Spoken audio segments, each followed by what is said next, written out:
नमस्कार, स्वागत है आपका ईटी नाउ स्वदेश पर। आप देख रहे हैं गुड मॉर्निंग स्वदेश। मैं हूं आपके साथ अशेषा अध्वर्यु और अगले आधे घंटे में हम आपको बताएंगे ग्लोबल बाजारों से क्या संकेत निकल कर आ रहे हैं। इसी के साथ भारतीय बाजारों में स्टॉक्स एंड न्यूज़ कौन से रहेंगे, ब्रोकरेज रिपोर्ट से क्या निकल कर आ रहा है, उस पर भी नजर डालेंगे। और हमारे साथ कुछ दिग्गज मेहमान भी जुड़ेंगे जो आपको ट्रेडिंग आइडियाज देंगे इक्विटी और कमोडिटी मार्केट में। सबसे पहले गिफ्ट निफ्टी से क्या संकेत निकल कर आ रहे हैं उस पर नजर डालेंगे। करीब 40 अंकों की गिरावट के साथ 26,300 के आसपास गिफ्ट निफ्टी। थोड़े से नेगेटिव संकेत भारतीय बाजारों से निकल कर आ रहे हैं, गिफ्ट निफ्टी से निकल कर आ रहे हैं। एशियाई बाजारों की बात करें तो यहाँ पर भी मिला जुला कारोबार है। आज सुबह कॉस्पी की बात करें तो 0.6% की गिरावट यहाँ पर दिखी है और जापान के बाजारों में भारी गिरावट आज सुबह दिखी है। करीब 4% की गिरावट जापान के इंडेक्स निकाय पर दिखी है। याद रखें वहाँ के प्राइम मिनिस्टर नए नियुक्त हुए हैं, जो 1 अक्टूबर से इशिबा जो नए प्राइम मिनिस्टर है वो अपना नया पोजीशन लेंगे, जिसके चलते करीब 4% की गिरावट दिखी है। उन्होंने कहा है कि डिफ्लेशन के तरफ उनकी मेहनत कायम रहेगी, लेकिन इसके चलते इंटरेस्ट रेट एनवायरनमेंट पर नेगेटिव इम्पैक्ट हो सकता है, जिसके चलते जापान के बाजारों में आज सुबह भारी गिरावट, निकाय में करीब 4% की गिरावट आज सुबह दिखी है।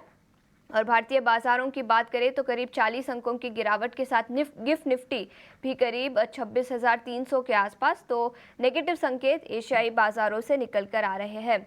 इसी के साथ अमेरिकी बाजारों पर नजर डाल लेते हैं। शुक्रवार के ट्रेडिंग सेशन में काफ़ी मिलाजुला कारोबार दिखा। वहां पर नैस्डैक 0.4% की गिरावट के साथ बंद होता हुआ नजर आया। S&P 500 में भी करीब 0.1% की गिरावट दिखी और इसी के साथ डाउ जोन्स की बात करें तो करीब 0.33% की तेजी के साथ बंद हुआ। तो काफ़ी मिलाजुला कारोबार था अमेरिकी बाजारों में शुक्रवार के ट्रेडिंग सेशन में। याद रखें इन्फ्लेशन का डेटा आया था जो अनुमान से बेहतर था, जिसके चलते थोड़ा सा इम्पैक्ट डाउ जोन्स पर दिखा, लेकिन नैस्डैक जो टेक्नोलॉजी हैवी इंडेक्स है वहाँ पर थोड़ी सी कमज़ोरी दिखी। लेकिन पूरे हफ्ते के कारोबार की बात करें तो डाउ जोन्स 0.6% की तेज़ी के साथ बंद हुआ। S&P 500 और नैस्डैक में भी आधे से 1% की तेज़ी दिखी। याद रखें पिछला हफ्ता भारतीय बाजारों के लिए काफ़ी अच्छा था और अमेरिकी बाजारों की बात करें तो वहाँ पर भी पूरे हफ्ते के लिए तेज़ी दिखी। एनवीडिया में 2% से ज़्यादा की गिरावट शुक्रवार के ट्रेडिंग सेशन में दिखी, लेकिन अब अलीबाबा 2% की तेज़ी के साथ बंद होता हुआ नजर आया। और Jerome Powell, US federal reserve के जो चीफ है जेरोम पोवेल, उनकी स्पीच होगी आज रात को। तो इंटरेस्ट रेट एनवायरनमेंट को लेकर क्या कॉमेंट्री निकल कर आती है उस पर सबकी नज़र रहेगी, जिसका इम्पैक्ट अमेरिकी बाज़ारों पर आज दिखेगा और भारतीय बाज़ारों पर कल दिखाई दे सकता है। इसके अलावा यूरोपियन मार्केट्स की बात करते हैं। यहाँ पर भी काफ़ी एक्शन था। शुक्रवार को रिकॉर्ड हाई लेवल्स पर यूरोपियन बाजार बंद होते हुए नजर आए। याद रखिए चाइना से जो स्टिमुलस मेजर्स आए थे उसका इम्पैक्ट यूरोपियन बाज़ारों पर काफ़ी अच्छा दिखा। भारतीय बाज़ारों पर भी दिखा था मेटल स्टॉक्स पर, लेकिन यूरोपियन बाज़ार पर भी काफ़ी पॉजिटिव इम्पैक्ट चाइना के स्टिमुलस मेजर्स का दिखा। इसके अलावा FTSE की बात करें तो 0.4% की तेज़ी के साथ FTSE शुक्रवार को बंद होता हुआ नजर आया। डैक और कैक्स में भी करीब आधे से 1% की तेज़ी शुक्रवार के ट्रेडिंग सेशन में दिखी। केमिकल और ऑटो शेयरों में भी शानदार तेज़ी शुक्रवार को यूरोपियन मार्केट्स में दिखी। इसके अलावा ब्रेंट क्रूड की बात करते हैं। क्रूड में रेंज बाउंड एक्शन दिखा है शुक्रवार को और आज सुबह देखें तो $72.56 पर बैरल के आसपास ब्रेंट क्रूड है और WTI क्रूड भी करीब $68.6 पर बैरल के आसपास। सोने चांदी की बात करें तो पिछले कुछ दिनों से अच्छी खासी तेज़ी दिखी है। ओवरनाइट ज़्यादा कुछ एक्शन नहीं देखा, लेकिन फिर भी ऑल टाइम हाई लेवल्स पर अभी भी सोना चांदी है। कॉमेक्स पर बात करें तो $2,680 पर आउंस के आसपास सोना और स्पॉट गोल्ड $2,660 पर आउंस के आसपास। तो काफ़ी अच्छा एक्शन प्रेशियस मेटल्स में पिछले कुछ दिनों से दिखा है और आज भी कंटिन्यू होता हुआ नज़र आ रहा है। लेकिन एशियाई बाज़ारों की बात करें तो निकाय पर अपनी नज़र ज़रूर डालें। काफ़ी गिरावट दिखी है, जिसके चलते अपने भारतीय बाज़ारों में भी करीब 40 अंकों की गिरावट दिखी है। FIIs और DIIs का एक्शन कैसा रहा उस पर भी नज़र डालेंगे। DIIs ने शुक्रवार को करीब 6,900 करोड़ की खरीदारी की, वही FIIs ने करीब 1,200 करोड़ की बिकवाली शुक्रवार के ट्रेडिंग सेशन में की। इंडेक्स फ्यूचर्स और इंडेक्स ऑप्शंस की बात करें तो इंडेक्स फ्यूचर्स में 1700 करोड़ की खरीदारी, इंडेक्स ऑप्शंस में करीब 52,000 की खरीदारी शुक्रवार को दिखी। स्टॉक फ्यूचर्स में 3,700 करोड़ की खरीदारी और स्टॉक ऑप्शंस में 960 करोड़ की खरीदारी शुक्रवार को दिखी। लेकिन ऑल इन ऑल पिछला हफ्ता देखें तो भारतीय बाजारों के लिए काफ़ी अच्छा था, लेकिन ये हफ्ता कैसा रह सकता है ये बताने के लिए अब हमारे साथ डिम्पी जुड़ चुके हैं। Dimpy, good morning. बताएं आज के लिए कौन से लेवल्स पर नज़र रखनी चाहिए? ठीक है डिम्पी, हमारे साथ कुछ ही समय में जुड़ेंगे। इसी के साथ कौन से इम्पोर्टेंट इवेंट्स है उस पर भी नज़र डाल लेते हैं। हमने बड़े क्यूज़ की तो बात की, याद रखिए जापान के बाज़ारों में गिरावट दिखी है, जिसका इम्पैक्ट जापान के बाज़ारों में आज सुबह दिखा है। करीब 4% की गिरावट वहां पर दिखी है और एशियाई बाज़ारों से भी संकेत मिले जुले ही आए हैं। पिछले हफ्ते की बात करें तो अमेरिकी बाज़ारों की बात करें या यूरोपियन बाज़ारों की, काफ़ी मिले जुले संकेत भारतीय बाज़ारों के लिए निकल कर आ रहे हैं। लेकिन याद रखिए जेरोम पॉवेल की स्पीच है आज रात को जिस पर सबकी नज़र रहेगी, और इसी के साथ आरबीआई की बैठक भी होगी, तो वहाँ से भी क्या कमेंट्री इंडिया के इंटरेस्ट रेट एनवायरनमेंट को निकल कर आती है, उस पर भी सबकी नज़र रहेगी। लेकिन डिम्पी अब हमारे साथ जुड़ चुके हैं। Dimpy, good morning. सबसे पहले आज इंडेक्स लेवल पर कौन से लेवल्स की नज़र रखनी चाहिए वो बताएं, और पूरे हफ्ते के लिए बाजार की चाल कैसी रह सकती है? आशीषा, गुड मॉर्निंग। देखिए, लास्ट वीक काफी अच्छा रहा मार्केट्स के लिए और ना केवल सीरीज की क्लोजिंग हुई थी लास्ट वीक में, बल्कि मार्केट्स ने नए लेवल्स भी अचीव किए, डाइवर्जेंस को भी खत्म किया। तो मैं ये कह सकता हूँ कि सितंबर की सीरीज को छोड़ के जब हम अक्टूबर सीरीज के अंदर आए तो निफ्टी एक्स्ट्राऑर्डिनरी हैवी करके आए और बैंक निफ्टी एक्स्ट्राऑर्डिनरी वीक करके आए हैं। कहने का मतलब है कि ओपन इंटरेस्ट के लिहाज से अगर हम चेक करें तो निफ्टी के अंदर 6.5 लाख कॉन्ट्रैक्ट का ओपन इंटरेस्ट है, यानी कि इतने ज्यादा सौदे खुले हुए हैं कि जब तक वो वाइंड नहीं होंगे तब तक बाजार आगे नहीं बढ़ेगा। और इतने ज्यादा स्ट्रॉन्ग ओपन इंटरेस्ट के साथ कोई भी मार्केट का किसी भी तरह का इंडेक्स आगे चलता नहीं है। तो निफ्टी के अंदर बड़ा ही कैलकुलेट होकर चलना पड़ेगा, कम से कम 1 लाख कॉन्ट्रैक्ट को और खाली होना होगा। और अगर आप लास्ट ट्रेडिंग सेशन में भी चेक करेंगे तो 26,000 के आसपास अभी भी हम ऊपर क्लोजिंग की है और बैंक निफ्टी ने थोड़ा कट लगा हुआ है और 53,800, क्योंकि बैंक निफ्टी ज्यादा वीक था। जैसे हमने आपको कहा कि अक्टूबर के अंदर ट्रांसफर लाइट होके आया था, तो जैसे ही छोटा सा भी फॉल आया तो वो उसके अंदर ज्यादा तेज गिरावट आ गई एज कंपेयर टू निफ्टी, इसलिए उसने 54,000 के लेवल्स को भी ब्रेक कर दिया, बट अपने क्रिटिकल 53,800 के सपोर्ट पे है। देखिए, जब हमने सीरीज को ट्रांसफर लिया था तो हमने 53,500 का यानी कि 53,500 का सपोर्ट के साथ किया था। तो अभी भी वो टेस्ट होने के लिए जा सकता है और आज अगर हल्का सा भी गैप डाउन होता है तो 53,500 बैंक निफ्टी का इंपॉर्टेंट सपोर्ट एरिया है। ये जल्दी जल्दी ब्रेक नहीं होना चाहिए क्लोजिंग बेसिस पर। अगर ये ब्रेक क्लोजिंग बेसिस पर नहीं होता तो एज सच कोई प्रॉब्लम नहीं है। हाँ, लेकिन अगर ये ब्रेक होता है तो थोड़े दिनों के लिए रुकना चाहिए और हो सकता है बाजार के अंदर हल्की सी या छोटी सी प्रॉफिट बुकिंग आपको और मार्केट के अंदर मिल जाए। मैं इसी तरह से निफ्टी का भी सपोर्ट आपको बता देता हूँ। 26,000 पहला सपोर्ट है और 25,800 दूसरा सपोर्ट है। टिपिकली 25,800 पे ब्रेक होने पर जो एक मेंटो बना हुआ है बाइंग ऑन डिप्स का या स्पीड से ऊपर आने का, वो मेंटो ब्रेक हो जाएगा। तो इसलिए आपको दो इंपॉर्टेंट सपोर्ट एरिया ध्यान रखने होंगे। रही बात रेजिस्टेंस की, तो 26,200 300 मार्केट का रेजिस्टेंस है। बैंक निफ्टी का रेजिस्टेंस जो है वो 54,500 तक जाएगा। तो आपके पास पूरा 1000 पॉइंट का प्ले होगा इस बार पूरे वीक में प्ले करने के लिए बैंक निफ्टी के अंदर, जो आपने मेरे से वीकली का क्वेश्चन पूछा। दूसरा पॉइंट, पुट कॉल रेशियो के हिसाब से बैंक निफ्टी स्लाइटली सस्ता है, 0.74 पे आ गया करेक्शन के साथ ही। ये बड़ा इंपॉर्टेंट चीजें हैं जो मार्केट के अंदर मैं आपको नोटिस करवा रहा हूँ कि बाजार थोड़ा भी अगर कूल डाउन हो रहा है तो तुरंत बाय जोन में जा रहा है।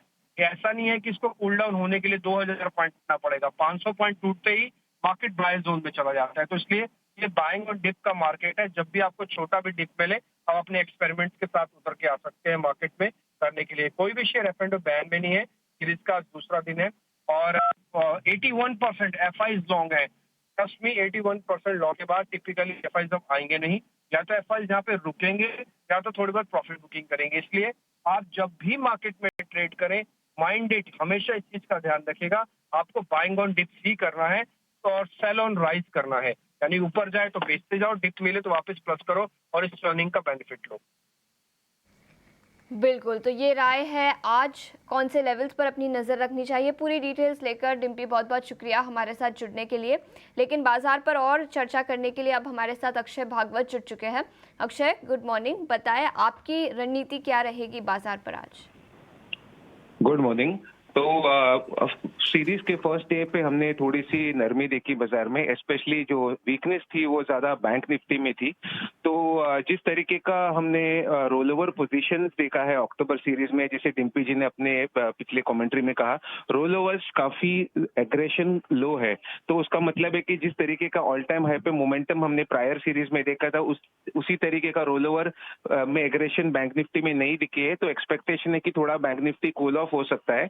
तो नीचे के स्तर पे 53,350 तक मैं छूने की उम्मीद कर रहा हूँ, जो एक बहुत ही अहम सपोर्ट है। तो 53,350 एक क्रूशियल सपोर्ट, रेजिस्टेंस बनेगा 54,500, ये लेवल रहेंगे बैंक निफ्टी के लिए। निफ्टी कंसिडरेबली थोड़ा नरम रहेगा, बट साइडवेज से चौपी रहने की उम्मीद कर रहा हूँ। तो यहाँ पे लेवल है 26,000, बहुत ही अहम लेवल है निफ्टी के लिए, जहाँ पे काफी पुट राइटिंग का सपोर्ट है। और आपका रेजिस्टेंस बनेगा 26,350 और 26,470 का। तो ओवरऑल एक अपसाइड कैप है निफ्टी में, पर साइडवेज मोमेंटम एक्सपेक्टेड है। तो buy on dip sell on resistance वाली रणनीति निफ्टी में बनेगी। और बैंक निफ्टी में क्लियर है कि इसको सेल ऑन रैलीज ही करनी है जब तक सपोर्ट एरिया ना छू जाए। तो हुई रणनीति इंडेक्स लेवल पर, लेकिन अक्षय स्टॉक स्पेसिफिक आइडियाज़ कौन से रहेंगे? जी, हमने सीरीज के स्टार्टिंग में फार्मा क्षेत्र में काफी एक्शन देखी और बहुत सारे स्टॉक्स में बाइंग देखी। तो हम एक्सपेक्ट कर रहे हैं कि सिमिलर मोमेंटम आज के ट्रेडिंग क्षेत्र में भी कंटिन्यू होगा। तो उसके चलते जो शॉर्ट टर्म रिकमेंडेशन है दोनों फार्मा स्टॉक्स में है। पहला स्टॉक है जाइडस लाइफ, जिसमें हम टारगेट एक्सपेक्ट कर रहे हैं 1,114 का, और सेकेंड टारगेट 1,132 का, और स्टॉप लॉस 1,047 का होगा। सेकेंड ट्रेड है सिप्ला, जिसका टारगेट मैं एक्सपेक्ट कर रहा हूँ 1,712, ये फर्स्ट टारगेट बनेगा। उसके बाद 1,734 तक छू सकता है स्टॉक, और ये ट्रेड में आपका स्टॉप लॉस बनेगा 1,642 का। लाइफ साइंसेस पर खरीदारी की राय 1114 से 1132 तक के लेवल्स दिखाई दे सकते हैं, और इसी के साथ सिप्ला पर भी खरीदारी की राय। अक्षय, शुक्रिया समय निकालकर ईटीना स्वदेश के साथ जुड़ने के लिए। लेकिन आगे बढ़ते हैं। शरद अब हमारे साथ स्टूडियो में जुड़ चुके हैं, जो बताएंगे खबरों के दम पर कौन से स्टॉक्स फोकस में रहेंगे। शरद, गुड मॉर्निंग। कई सारी फार्मा कंपनियां आज फोकस में रहेंगी। जी बिल्कुल, आज तो सिर्फ फार्मा फार्मा फार्मा यही चल रहा है। और ऑफ कोर्स एक देखिए इंटरेस्टिंग ब्रोकिंग भी थोड़ा देर में आने वाला है, जहाँ पे मैनेजमेंट फार्मा पे ही है। तो पता नहीं क्या हो रहा है कि सिर्फ फार्मा पे ही हमारा पूरा फोकस देखने मिल रहा है। लेकिन बात करते हैं लुपिन की। यहाँ पे जो है उनकी पीतमपुर फैसिलिटी की जो इंस्पेक्शन यूएसएफडीए द्वारा ख़त्म हो चुकी है। और बात करें तो 3 ऑब्जर्वेशन आया एपीआई फिनिश प्रोडक्ट साइड के साथ। तो आप कह सकते हैं जब ऑब्जर्वेशन ज़्यादा आते हैं और अगर थोड़े से इंपॉर्टेंट रहते हैं तब स्टॉक पे थोड़ी नेगेटिव इंपैक्ट आती है। जाइडस लाइफ को लेकिन एक पॉजिटिव इंपैक्ट आई है। यहाँ पे फाइनल अप्रूवल उनको यूएसएफडीए द्वारा आ गई है उनके एंजाजुलेटामाइड कैप्सूल्स को लेके, और इसकी जो सेल्स है यूएस मार्केट में ये बहुत बड़ा है, लगभग $900 मिलियन का। तो ये पॉजिटिव ज़रूर है। थोड़ी नेगेटिव न्यूज़ फ्लो बाइकॉन से आ रही है। सबसे पहले तो 4 ऑब्जर्वेशन उनको बैंगलोर के फैसिलिटी से मिली, वही 8 ऑब्जर्वेशन उनको मलेशिया के फैसिलिटी से मिली। तो यहाँ पे जो है ज़रूर एक जो है ओवरहैंग स्टॉक में ज़रूर देखने मिल सकता है। बट ऑफकोर्स मलेशिया में इतने ज़्यादा जो यूनिट्स के जो आप देखें, ये जो है छोटे छोटे आप कह सकते हैं पोर्शन से देखने मिले। पिरामल फार्मा को EIR की अप्रूवल आई है अहमदाबाद की मैन्युफैक्चरिंग फैसिलिटी में, और एक भी ऑब्जर्वेशन से एक्शन नहीं मिला है। इसका मतलब सेंटिमेंटली पॉजिटिव ज़रूर है। LIC की बात करें तो महानगर गैस में जो है इन्होंने अपनी स्टेक घटा दी है 9.3 से ऑलमोस्ट 6.4% कर दी है। IDFC फर्स्ट और IDFC फर्स्ट बैंक, यहाँ पे जो है अमेलगमेशन तो 1 अक्टूबर से शुरू हो जाएगा। 10 अक्टूबर इंपॉर्टेंट दिन है रिकॉर्ड डेट का, और इस मर्जर के बाद जो है ऑफकोर्स जो IDFC है वो डिज़ोल्व हो जाएगी, और मर्जर के बाद 600 करोड़ रुपए का जो कैश और कैश इक्विवेलेंट है वो IDFC फर्स्ट बैंक में आ जाएगा। मर्जर रेशियो भी हमने आपको बता दिया था 155 शेयर्स का 100 शेयर्स के ऊपर। रेलटेल की बात करें तो 134 करोड़ का ऑर्डर अदानी ग्रुप से आया है। वही ओला इलेक्ट्रिक जो है अपनी हाइपर सर्विस कैंपेन को जो है लॉन्च किया है, तो इस पे ज़रूर फोकस रखिएगा। और आखिर में जोमेटो फोकस में रहेगा, क्योंकि आकृति चोपड़ा जो उनका डेजिग्नेशन को फाउंडर स्टेटस में था और चीफ पीपल ऑफिसर, उन्होंने भी रेजिग्नेशन दे दिया। तो ऑफकोर्स पिछले 2 से 3 साल में 4-5 टॉप लेवल एग्जिट्स भी जोमेटो में हमें देखने मिले हैं। बिल्कुल, तो ज़ोमैटो मैनेजमेंट चेंज के दम पर फोकस में रहेगा। इसी के साथ कई सारी फार्मा कंपनी और रेलटेल जैसे कुछ कंपनियों को, वेल्सपन कॉर्प जिसको नए ऑर्डर्स मिले हैं, जिसके चलते ये स्टॉक्स भी फोकस में रहेंगे। शरद, पूरी डिटेल्स लेकर हमारे साथ जुड़ने के लिए शुक्रिया। की बात करें तो करीब 60 अंकों की गिरावट के साथ यहाँ पर कारोबार भारतीय बाजारों के लिए एक सॉफ्ट स्टार्ट आज दिखाई दे सकती है। लेकिन अब ब्रोकरेज रिपोर्ट्स पर नजर डालेंगे और पूरी डिटेल्स लेकर अब हमारे साथ जिनय जुड़ चुके हैं। जिनय, गुड मॉर्निंग। बताएं कौन से स्टॉक्स ब्रोकरेज रिपोर्ट्स के दम पर आज फोकस में रहेंगे? जी गुड मॉर्निंग आशीषा। ब्रोकरेजेस की बात करें तो मॉर्गन स्टैनली ने अपने पेन स्टॉक्स पर नोट निकाला है, जहाँ एशियन पेज पे उन्होंने अपना अंडरवेट रेटिंग बरकरार रखा और टारगेट प्राइस दिया है 2522 का। उनका मानना है कि लोअर कमोडिटी कॉस्ट कंपनी को मजबूत करेंगे और FY25 का अर्निंग्स जो है उन्होंने 4% से हाई किया है और EBITDA मार्जिन्स को भी उन्होंने एक्सपेक्टेशंस रेस कर दिया 19% पे। वहीं बजो पेंट्स की बात करें तो वहाँ पे भी अंडरवेट रेटिंग बरकरार रखी है, वहाँ पे उनका टारगेट प्राइस है 497 रुपीज़। उनका मानना है कि अर्निंग्स में 7% का इंप्रूवमेंट देखने मिल सकता है। वहीं उन्होंने EBITDA मार्जिन्स का एक्सपेक्टेशंस रेज कर दिया है 16.2%। बात करेंगे इंडसइंड बैंक की तो गोल्डमैन सैक्स ने अपना बाय रेटिंग बरकरार रखा और टारगेट प्राइस है 1635 का।